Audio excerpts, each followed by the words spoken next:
Okay, now the people can hear us. Hi, Dave. Hi, Josh. Happy Valentine's Day. Happy Valentine's Day.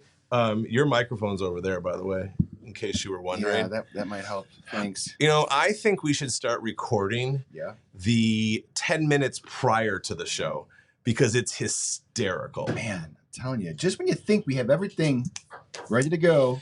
So I don't know, you and I didn't become friends till high school, and you were a year older and way cooler than me. Yeah. So I hated Valentine's Day in high school. Sure. I hated it because there was the pressure to go buy a single rose and give it to someone, and I was not a good dater of people because I was shy and apparently didn't like girls. Sure. Yeah. Or boys or anybody at that point. Sure. But I have a gift for you today. Oh, I can't wait. Dun, dun, dun, dun, dun. Oh. Don't tell my wife, but I think you're the first person I've ever bought a single red rose for. Be still my And guess heart. what? Don't tell my daughter. It's glittery. Oh. Thanks, Josh. Aren't you jealous, viewers of this podcast or this live show? There's still hearts on the screen. Is that going to stay there the rest of the time? Yeah, I'll take them off. All right. See, there you go. Ooh, Josh. So we're here. We're here. Now, I'm going to give a little backstory to this week. And I feel like the last couple episodes we've been talking about malfunctions of things not working, not being able to go live. If for some reason this live show cuts out, you will get the email with the recording right away. But we're going to try and keep it live here. And Erin hates when we talk about malfunctions. Yeah, sure. She's probably sitting there listening right now, getting mad at us for listening. Itchy. She's like, oh. Yeah, it just needs to work. And you're telling me, like, it really just should work. Your cadence right now, you remind me of Stephen Colbert. Clearly, you've been listening to a podcast because the way it is my new favorite podcast. Strike Force 5. If you're looking for pure entertainment, it is out of this world good. Yeah. It's the late night host.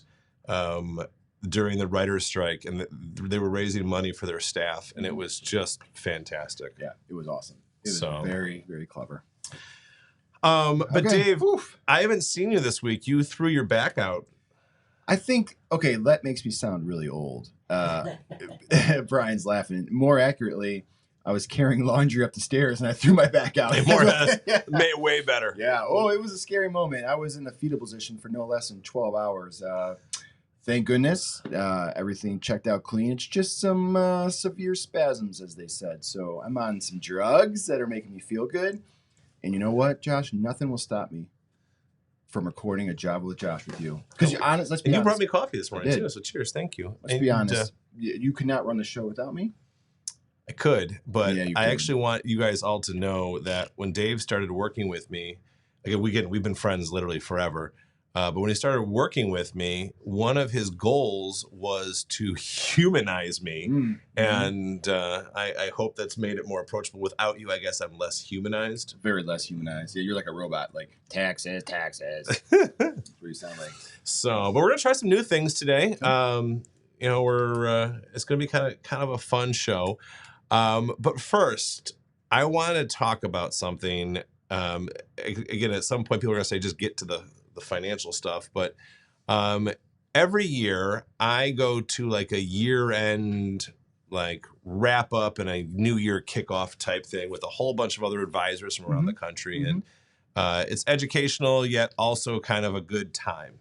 Sure. And I wanted you to experience this. Yeah. And so Sean couldn't go because he was busy having his first baby. Hazel was born not too long ago.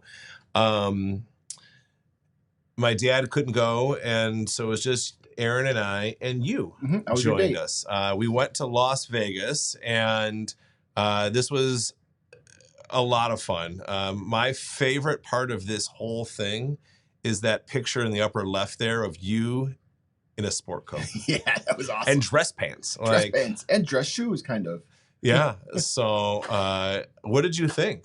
Oh, of having to dress fancy like you? No, the whole was it worth the time and the effort there? Yeah, look at those pictures, man. It was worth the time and effort. All right, take us down. We look weird. Sure. Yes.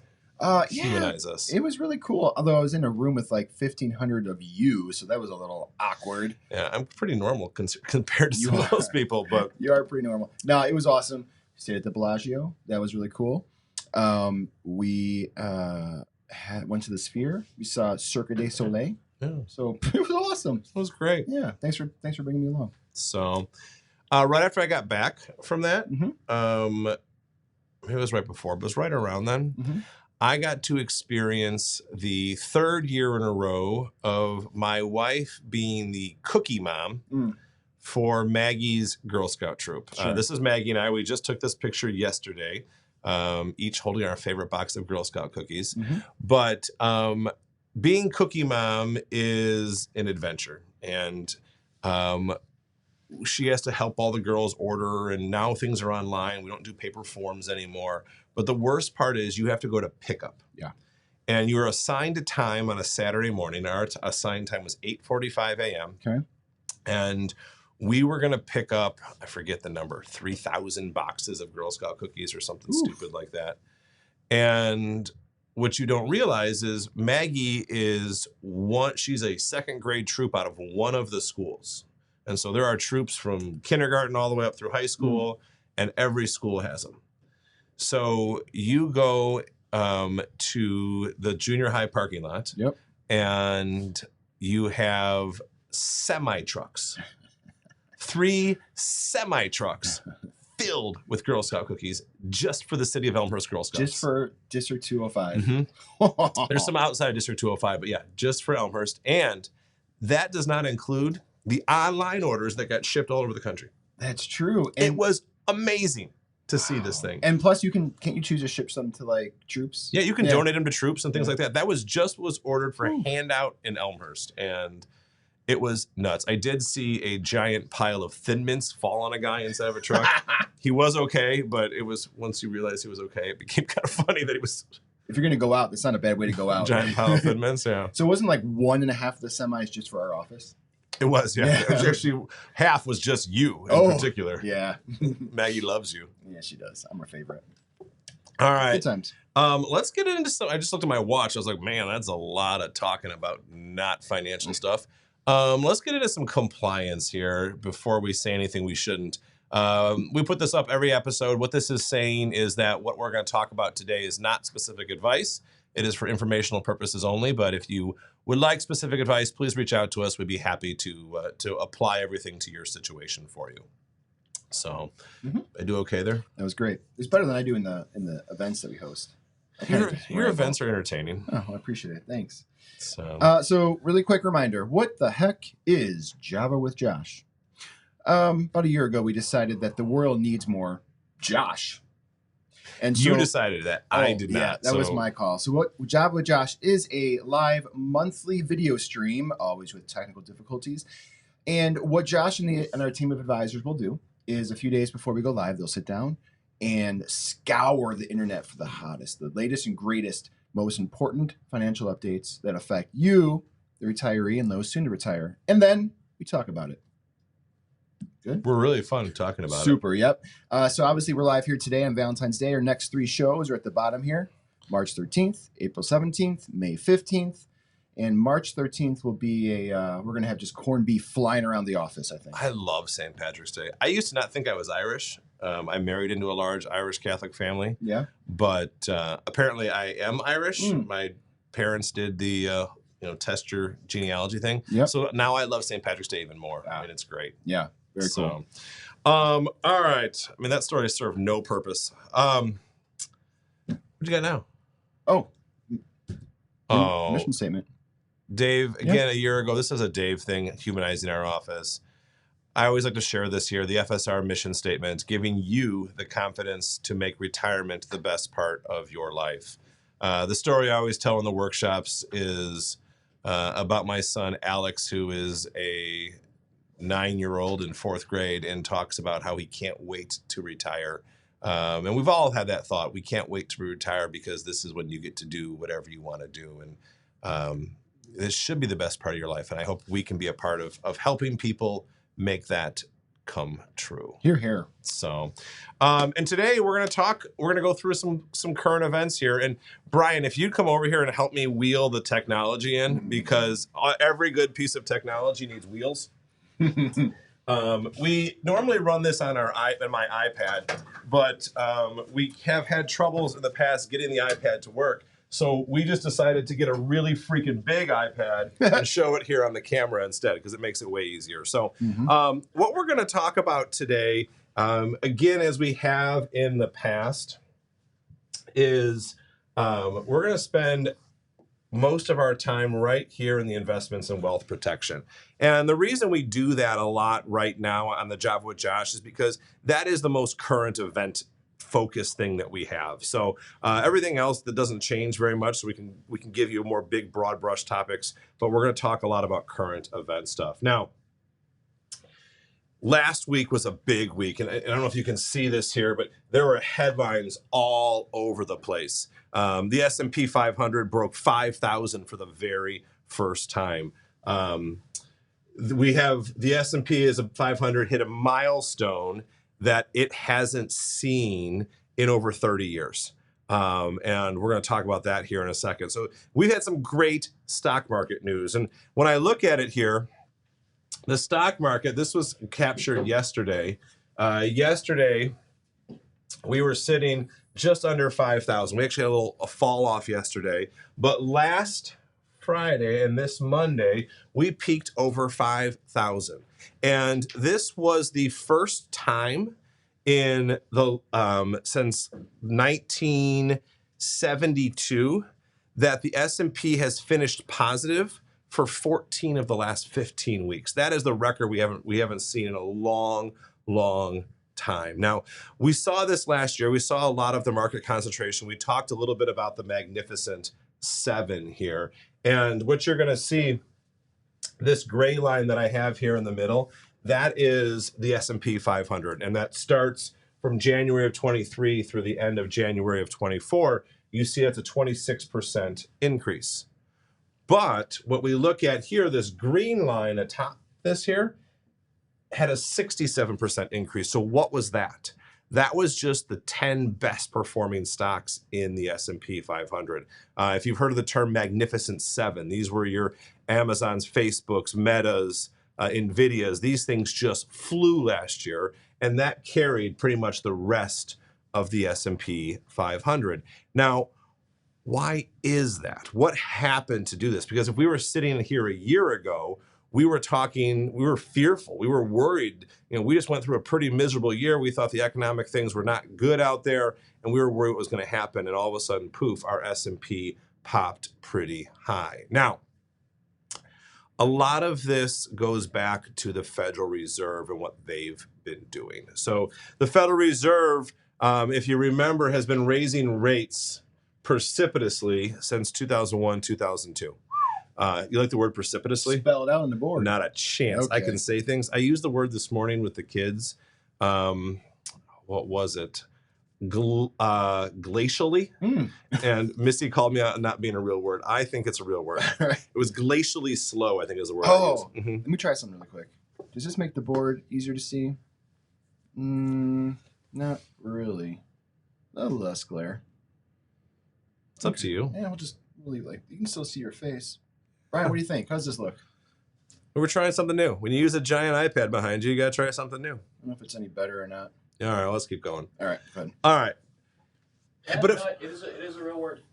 Glacially, real word. Oh, It's a thank real you. word. Tell Missy I was right. Now, what we see here is the interest rates have gone sky high. Now, the reason we did that was real simply, we had to fight inflation. We go back here to June of 2022, and we had 9.1% year over year inflation. That is bad. That is not a good thing that's happened here. And they were raising rates to try and fight that. Now, when we raise interest rates, what happens is everything else becomes expensive.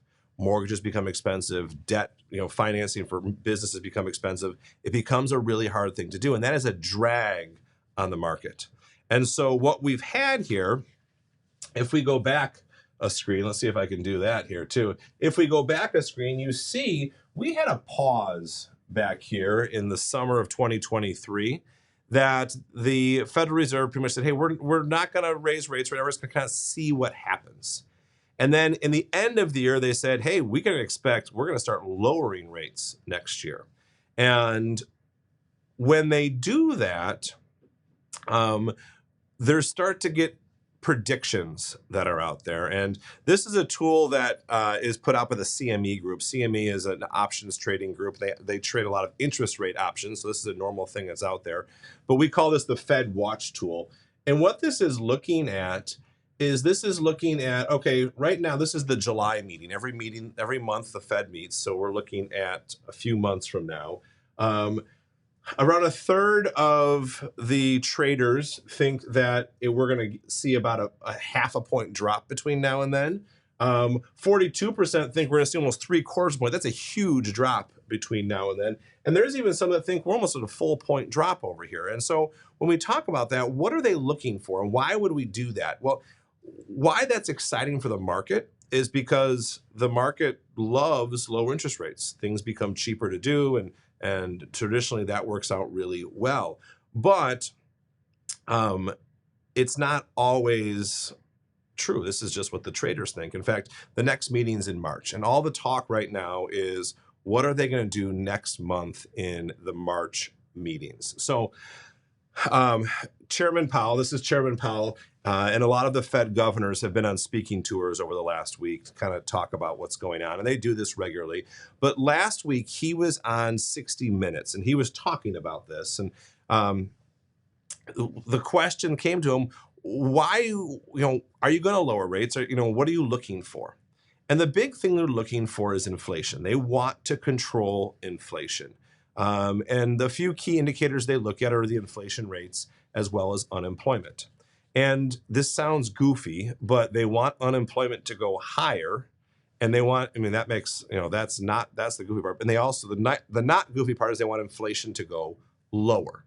And as they see that, they will, they'll start lowering rates. Now, they're being very cautious. We had Ben Sullivan in here to talk to our clients a couple weeks ago, and he talked about the caution that they are exuding here. And a lot of that has to do with making sure they get it right. There's a lot riding on this.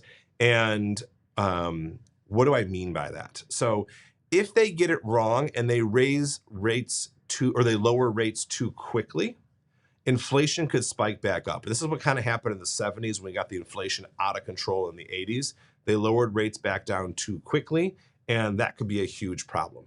If they lower rates too slowly, that's when a recession could be possible. They've kept us at these high interest rate environments for too long of a time. So they're really looking to get this right. Now, since they've had this interview, we have had unemployment numbers that have come back way better than expected. In fact, I wrote down in the last month, we added 353,000 jobs in our country. That's way more than they anticipated.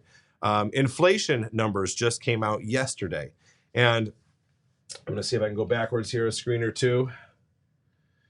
Inflation, if you look here, you can't see this, I apologize. But if you look here, the inflation in December was 3.4%. Let me make it bigger, Dave. Yeah, make it Is that bigger. what you said? Yeah. Yeah. Oh, then it's blurry just on the screen. Yeah. But it's 3.4%.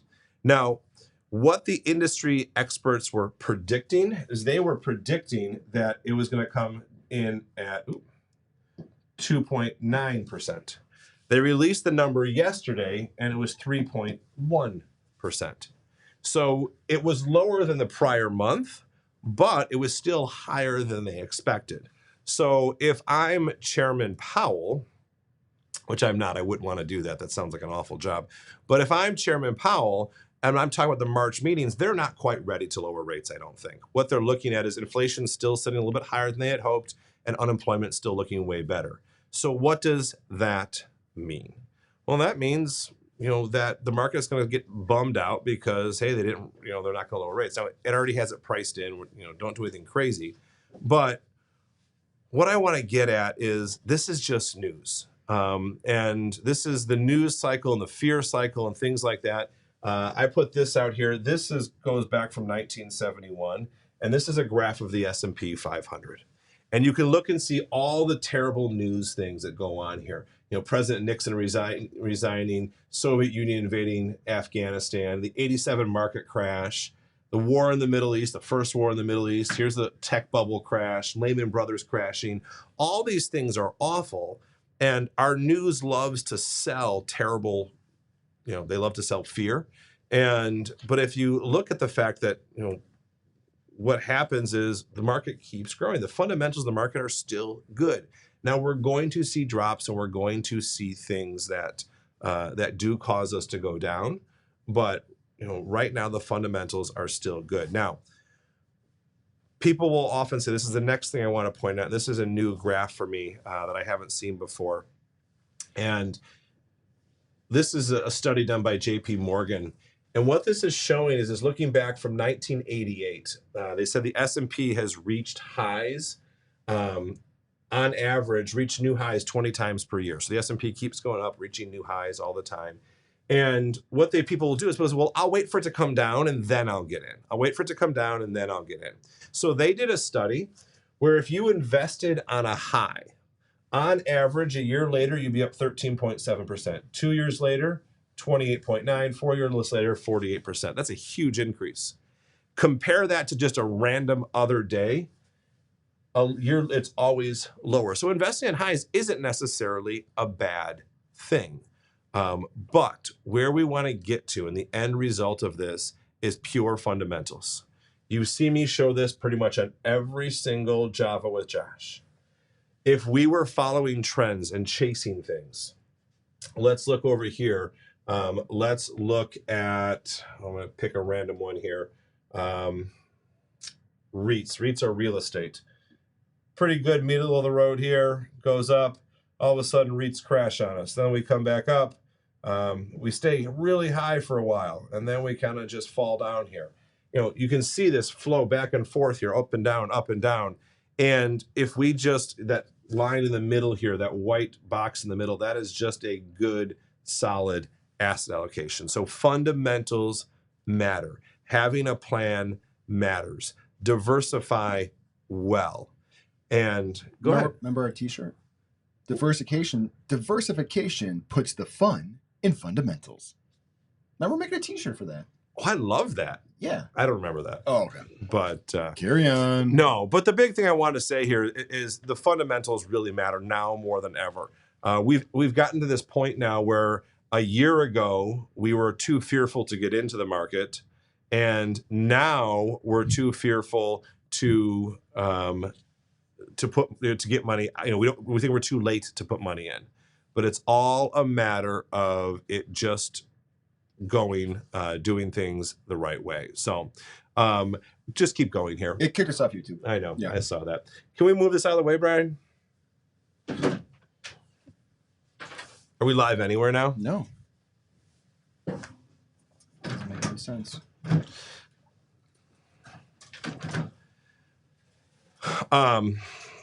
Now, yeah, we need some hearts really quick. we need some hearts, some love. I have a new idea for this too, by the way. Okay. So all right, we're gonna talk about that afterwards. Okay.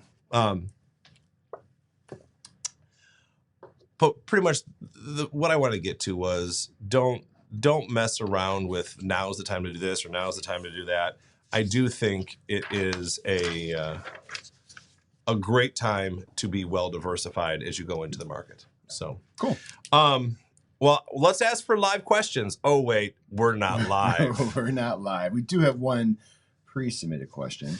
All right, friends, I would ask before we go into questions, despite what's happening here, we would love for you to still hit like on this video on YouTube and subscribe to our channel. You have to every single time. You have to like it too, but you have to show this clip. Yes, I do every time. I'm not changing. It's from Halloween. Yes, every single time. Please like this video. It will help us figure out these streaming issues. And it'll help us figure out these streaming issues. Yeah, sure. We're gonna guilt them into this. That's right. That's right. All right. So we had one question, and this comes from Mike from IKEA. Yeah, Big Mike from IKEA. All right, you ready? Yeah, let's hear it. Josh, how will the current high inflation rate affect our investments? Also, since cash is king, how much would you suggest we keep easily accessible for unexpected expenses in any emergency? Muchas gracias, Miguel. Well, Mike from IKEA. Mm-hmm. I think what I want to point out is that inflation is going to cause prices to go up. it's also going to cause some stock prices to go up. But if you go back to the fundamentals of what we're trying to achieve here, you have to kind of not think about that. The next thing, your question about cash is actually a good one, because with high interest rates, people have been hoarding cash. The same way you don't want to time the market, you don't want to all of a sudden go and hoard cash. It will hurt you in the long run. So with that being said, generally our general rule of thumb here in the office is 6 months of expenses is a good general rule of thumb. Anything more than that, and you're probably causing yourself problems in the long run. Now, there are reasons to have more than that, and there's reasons to have less, but that's a good general rule of thumb. So just be aware that having too much cash is almost as much of a problem as not having enough cash. So 6 months worth. that's a good general rule of thumb. Yeah. Okay. Perfect. So All right. So I was going to summarize today's show, Josh, but you did my job for me. I did. Yeah. Yeah. Don't let fear control your investing decisions. Man, I like when you listen to me, even though there's like chaos going on all around us and doing all these things. I know. I always listen to you, Josh. Cool. So, all right. Well, let me throw us back up there. Our next 3 shows right there. And if you're on our Java with Josh email club, you will receive this replay along with email notifications of when we are about to go live. well, happy Valentine's Day to all of you out there. I don't know if you saw the roses behind us. Yeah. They're So sweet. sweet. I know. I hope you enjoy your Valentine's Day with your lovely wife and son and 2 dogs you have now. 2 dogs, yeah. We're gonna go host Valentine's Day party at school. Oh, nice. So that's how we're celebrating. Can you today. stand upright for I that? know. I'm a little 50-50 on it, so we'll see. But, We have a tradition that we've done since Missy and I were dating in college that we get pizza and drink beer. love it. So we've graduated to wine, Yeah. but we now do the heart-shaped pizzas, and the kids get super excited for them. And Beautiful. so, yeah. Cool. All right, Josh. Happy Valentine's Day, buddy. We'll see you next month. Cheers. Actually, I'll see you in a little bit. Yeah, you will. Yeah. Oh, here, we're going Sounds to do our cheers. Yeah. Cheers.